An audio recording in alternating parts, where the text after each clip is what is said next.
Mahesh Patil is now joining us, Co-Chief Investment Officer at Aditya Birla Sun Life AMC. Mahesh, good morning.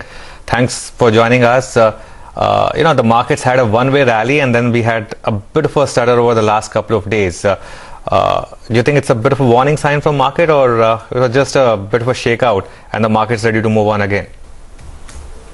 See, if you see the market in the last couple of months has seen a pretty sharp rally. In fact, it had the largest consecutive sessions of positive. And given the fact that there are a lot of positive news coming up in terms of the economic numbers reflating back, and even global markets were also doing well. And we've seen a flurry of money coming into emerging markets. And India received a large amount of FII flows in the last 2 months. So I think it is but natural that you should see some kind of a pause now, because as we end into the end of this calendar year, you will see some slowdown in terms of FII flows, and that could lead to some correction. But I think overall outlook, because we came with our annual outlook for next year, and the outlook for next year looks pretty good. I think we're looking at recovery across the board. A lot of sectors which have been depressed are looking up. And also the outlook on flows into emerging markets is looking very strong getting into the next calendar year. So I think all these bodes well for the markets to recover from here. Obviously, a minor correction from here is overdue, because the sharp rally what we have seen, and the valuations from a near-term perspective look slightly on the higher side. So I think it's a healthy correction. Okay, what we are getting in. Not really worried about the recent correction. In fact, it's a good opportunity to buy a few stocks which had rallied quite a bit, and people would have missed on it. I think it's a good opportunity to dip into this correction. Okay. Mahesh, good morning. Thanks for joining us. Do you think, therefore, a balance advantage is a better idea now? Better give the fund manager the option to invest both in stocks and bonds?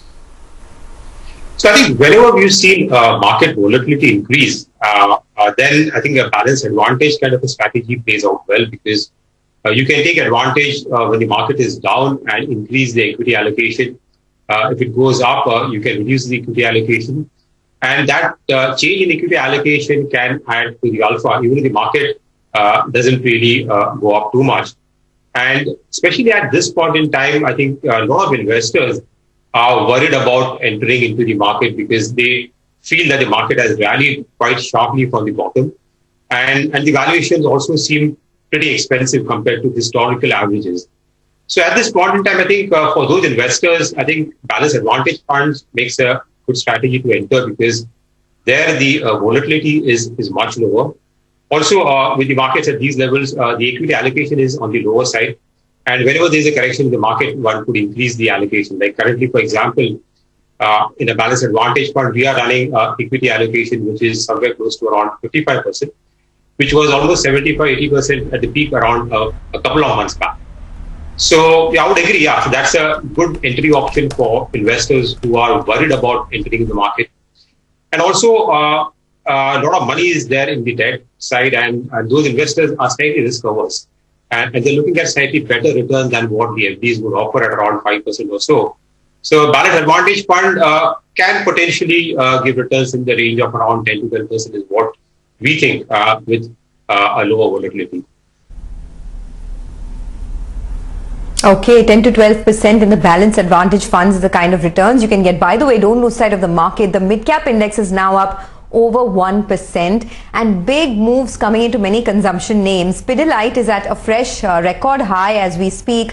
Escorts is moving with so much strength this morning, up 2.5%. Jubilant Foodworks is up over 3%. Looks like this market is not wasting any time to buy quality names even in the non-index large caps.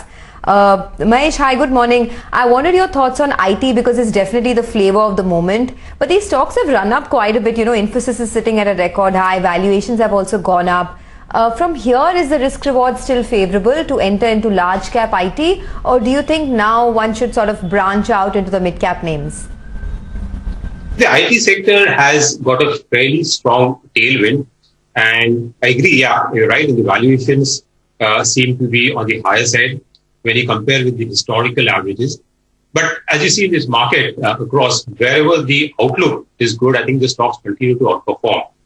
And IT has kind of the best narrative at this point in time, where we're seeing very strong deal pipeline. The pipeline funnel is very strong, and you see good wins coming in this quarter and the next quarter. And as a result, we've seen this is one sector where we've seen continuous upgrade to earnings. We saw that after the second quarter, and we could see further upgrade to earnings after the third quarter. So I think what post-COVID, the spend towards digital, a lot of companies are trying to transform into the new digital era. And that is providing opportunity for Indian IT companies which have now moved up the value chain. Also, we've seen, again, focus back on outsourcing rather than on-site. And because of work from home, I think that is something which is a kind of imperative, and that's benefiting the IT companies. So I think as long as the outlook and the growth story in IT looks better, in fact, for the first time after many years, we are seeing double-digit kind of revenue growth for IT companies. So in that scenario, I think the stocks will continue to do well. Obviously, the big outperformance from here, what we saw in the last 1 year, won't be there, but I think it will be a steady performer going forward. Okay, Mahesh, there's a chatter in the market that real estate has bottomed out, both in terms of stocks and in terms of even the realty prices. Are you adding any real estate stocks in your portfolio? Do you have any?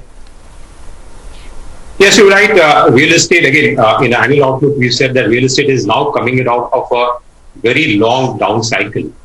So there are a couple of things which are enablers for the real estate sector to pick up. Obviously, we've seen that in the last 5 to 6 years, real estate prices have remained kind of flattish. So the affordability gap, okay, which was pretty large, has kind of narrowed down. It's at a 10-year low. Also, interest rates are again kind of a 13-year low. I remember in 2005, we had seen similar interest rates at around 7%. We are back to those levels. And I think overall, real estate sector has gone through the consolidation. A lot of new projects which are coming up from new developers are projects which are properly compliant, and investors have confidence to go back. Some of the state governments have also cut stamp duties to really push investors, okay, not to go and buy property prices. So I think we've seen last 2 months good pickup in terms of property sales, and that bodes well for the sector going forward. And I think the real estate stocks also, I think the larger players, again, we've seen the becoming bigger, and it is more pronounced in the real estate sector where the large organized players are consolidating market share and taking market share, especially after the RERA. And I think, yeah, looks good for the overall sector. And even the listed companies over here should also do well. However, it will be a very, very selective market. I think each market is different. The Bombay market is different from the NCR market. The Bangalore market is different. So we're going to look into that before really investing in this sector. Okay. Well, I wanted to ask about mid-cap IT. You know, the toast of the mid-cap IT today is Birla Soft again. Over the last 3 days, that stock has risen by 22%. Today is 8.8, about 8-9%. Yesterday was, I guess, a double digit, over 10%. So, I mean, it's just, let's pull up a 1 year. You know, when that Birla Soft KPIT merger, then demerger happened, this stock was trading at about 220. And in the last, actually this week, it has gone past the 220 and now trading at 254. I mean, it's absolutely reaching for the skies, Birla Soft, and much of the rally has come this week. Mahesh, the mid-cap IT, you think still affords value, or is it also becoming as rich in valuations as the heavyweights? So I think there's no doubt that the mid-cap IT stocks have also become rich in valuations. Normally what happens is that when the sector outlook is fairly strong and what the current situation is, that time the discount between the large cap and the mid cap IT stocks nearly narrows down significantly. And that's the phenomena what we've seen in the mid cap IT space. A year back or a couple of years back, they were quoting at a significant discount, and that has narrowed down considerably. Also, arguably, I would say that in some of the mid cap IT names, the growth is also much stronger than the large cap IT, because the large cap IT growth is somewhere around in the low teens. whereas in the mid-cap IT space, few companies are even growing at mid-teens or high teens. And to that extent, I think as long as the outlook of the sector remains fairly strong, and some of the mid-cap IT which are more focused on the digital side, I think they are seeing a sharper growth. So I think it will remain a bit challenging over there in the mid-cap IT space, but I think one has to be careful, because if at all, whenever the cycle turns around and when the outlook turns a bit negative, the correction or the correction in valuations for the mid-cap IT can also be equally severe. But I think the higher valuations in few stocks is justified because of the higher growth rate in some of the mid-cap IT names. Okay, I know all the focus is on IT, but a lot of these consumption FMCG names are also hitting new highs. Nestle is at a fresh high as we speak, and what a rally it's been. I mean, it's a one-way street in the last 3 months, gone from sub 15,000, now sitting at almost 19,000 on Nestle. So big moves coming in there. Pidilite is the other one, sitting at fresh highs. Mahesh, in this consumption basket, what should one look at? I mean, I know valuations are sky high at the moment, but would you still put money to work in any of these names, Pidilite, Jubilant FoodWorks, Nestle, purely because, you know, consumption has seen a big revival of late? So in the consumption space, there are two categories one would decide. One is the staples and the other one is the discretionary consumption, okay, where stocks like Jubilant FoodWorks, Pidilite or the likes. So the consumer discretionary space has seen a significant increase or run up in the recent past. Also, the valuations are at record high levels. And I think there the market is getting excited about the longer term growth in some of these categories, okay, which is still underpenetrated, and you could see a long-term sustainable growth for many years. And in the current environment where interest rates are low, you tend to discount the future earnings, okay, at a lower rate. And that's the reason why some of these stocks have multiples have really gone record levels. I think we still like this sector because in India, some of these discretionary categories will continue to exhibit a high growth. But at some of these levels, I think we're not really comfortable in some of the consumer discretionary names. In the consumer staples, though, I would say that that sector has always been expensive, and it has kind of underperformed a bit in the last 3 months. So because of sector rotation, I think we could see some up move there. And again, in this third quarter, we would see a revival in a lot of the consumer stocks, which were impacted because of COVID. And rural consumption is showing a very strong growth. I think urban consumption is also slowly starting to pick up. So consumer staples, especially companies in the food sector, are where you would see stronger growth also. And because of sector rotation, that's a sector which can actually do well from a near-term perspective. But again, these are very stable names and they are long-term compounders.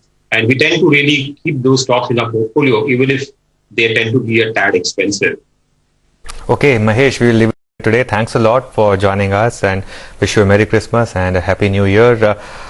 Just a word on the market. Once again, it's the Bank Nifty, which is a bit of a problem point, and the Nifty is facing some resistance at 13,500.